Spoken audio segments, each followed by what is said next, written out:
In this video, I want to give you a couple examples of how to use the logarithm laws with the natural logarithm.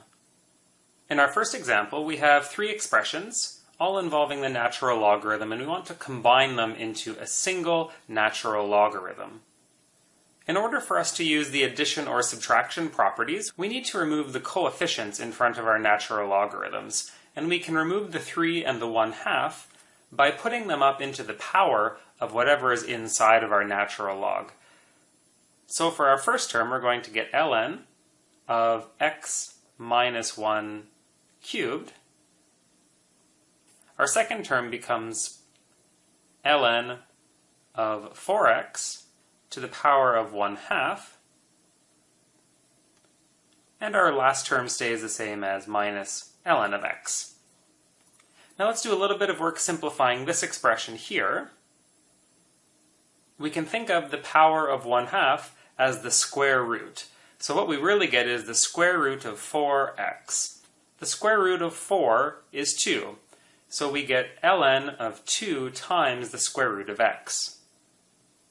Now that we don't have any more coefficients in front of our natural logarithms, we can apply the addition and subtraction laws.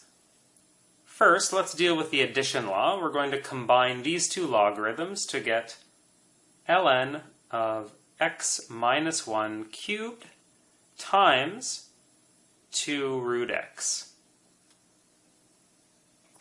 And then our last step, we can combine these last two logarithms using the subtraction property of logs. And this is going to give us ln of, I'm going to put the 2 root x first, and we get x in our denominator. Now I've noticed here that we can do a little bit more simplification, so let's go ahead and do that. And doing this simplification will give us ln of 2 times x minus 1 cubed all over the square root of x. And if you're wondering where this root x comes from, I've done the side work over here, simplifying those two expressions that were in our last natural logarithm.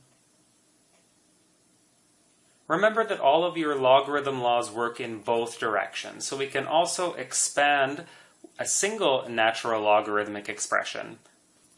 To expand this expression, let's first deal with the fraction. So I'm going to change the division into a subtraction of natural logarithms. So my first step here is to take ln of the numerator, which is 3 to the x, x minus 1,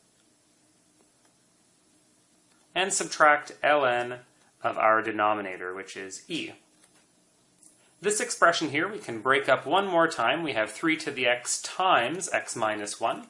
So we can break this apart using an addition of natural logarithms, ln of 3 to the power of x plus ln of x minus 1.